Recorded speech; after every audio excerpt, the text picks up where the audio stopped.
I am in total shock that somebody would come out here with a gun.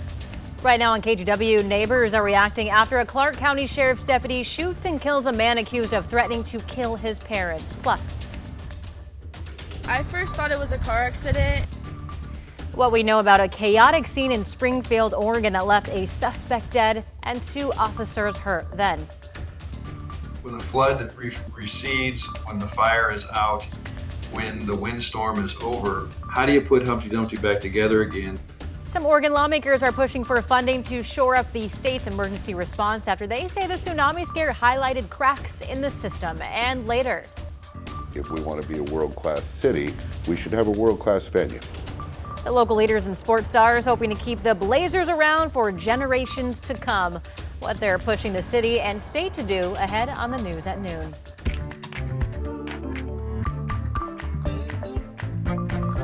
Our role is to come in afterwards and investigate the use of deadly force.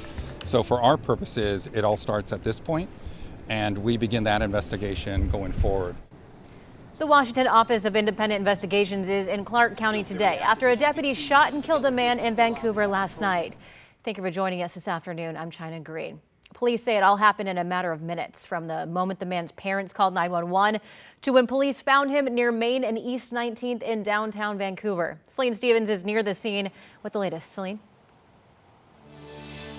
China, so this all started late last night, just before 11. Someone called 911 from near East 27th and H Street, reporting that their son was high on meth, had been drinking, was armed, and was going to kill the 2 of them. Clark County Sheriff's Office deputies responded to help Vancouver police, but as they arrived, the caller reported the person had left the home on a bike. Minutes later, authorities spotted him, reporting he still had a gun. They found him near Main Street and East 19th in downtown, and then a Clark County Sheriff's Office deputy fired their gun, killing him. This incident leaving many shocked. That's crazy. That's crazy. I feel like nothing like this ever happens here in downtown Vancouver. You know, substance abuse and mental health, go hand in hand. And that I think that we need more intervention-based therapies and outreach for people that are suffering. Obviously, no matter how you look at it, it's a terrible incident. I also spoke with neighbors in the area where the original call came from, who told me what they knew about the incident. I'll have more from them later this afternoon. China? Our Celine Stevens reporting from downtown Vancouver. Thank you, Celine. All right, we are headed over to Corey Johnson now for a look at weather. Thanks, China. Yeah, we're not seeing much in the way of thunderstorms. This is a look at radar. As you can see, it's pretty pleasant outside right now across much of our area, but we do have a lot of cloud coverage. This is downtown Portland, a pleasant day temperature-wise, but even looking out the window, you can see very, very cloudy right now. 69 degrees for us there. Our live picture at the Oregon Zoo. Many people enjoying the day in what the warm temperatures have to bring 70 degrees for us there. Right now near the coast, pretty moderate 60s in the valleys, 70s, and east of the Dalles, 88 degrees right now in Pendleton.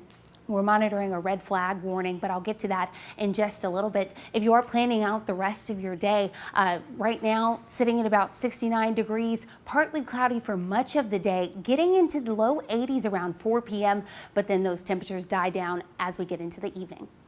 Corey, thank you. All right, here's a look at some national headlines this afternoon. President Donald Trump says he will delay imposing tariffs on Mexico for another 90 days. The president said that there are, quote, complexities for a trade deal because of issues at the southern border. Reciprocal tariffs on dozens of countries are set to go into effect tomorrow. Trump also warned Canada that its plan to recognize Palestinian statehood could jeopardize any trade deal with the U.S.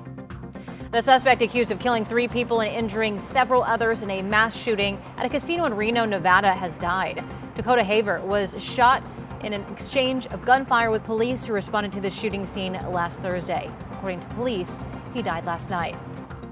The NTSB's hearings on January's fatal mid-air collision over the Potomac River is entering day 2. 67 people died in the January crash between an American Airlines passenger jet and an Army helicopter. The hearings are trying to pinpoint exactly what went wrong that night. And severe turbulence forced a Delta flight to make an emergency landing in Minneapolis last night. The plane was flying from Salt Lake City to Amsterdam when it experienced the turbulence and was able to land safely. But dozens of people on board were injured. 25 had to be taken to the hospital. And that's a look at your national headlines. Now at noon, something we have to tell you about. A boil water advisory is in effect for parts of Gresham's Kelly Creek neighborhood after a temporary loss of water pressure. The city says it's just a precaution, but anyone in the affected area should boil tap water for 1 full minute before using it to drink, cook, or brush your teeth. You can check if your home is impacted at the City of Gresham's website. Water pressure has been restored and the advisory will be lifted once tests confirm the water is safe. I first thought it was a car accident, and then I seen an officer covering his face as he got stabbed in the eyeball. Yeah, a man is dead and 2 officers are hurt in Springfield, Oregon. Police say yesterday around 3 o'clock, the man threatened officers with knives, stabbing 2 of them before police shot and killed him. Both officers were taken to the hospital. There's no update this afternoon on their condition. For the second time this week, Portland police have arrested a man accused of setting multiple fires around the city. So listen to this. Aubrey Edwards is facing 15 charges tied to fires set over the course of 2 weekends. He's also believed to have set more fires yesterday, just hours after he was released from jail. Investigators say he lit cars, garbage cans, and mattresses on fire, damaging several blocks between North Portland and downtown. So police are asking anyone with a security or doorbell video of those fires to come forward. 2 men are facing charges after hacking into a Salem ATM. Police say it happened on Tuesday at the Umpqua Bank on Northeast Center Street. Salem police say surveillance video shows the suspects using a key to get inside the machine and taking pictures before leaving. They were arrested about 30 minutes later when they returned to the bank. Inside their car, officers say they found a functional ATM key, electronics, tools, and license plates. Now, this is what police call a jackpotting scheme.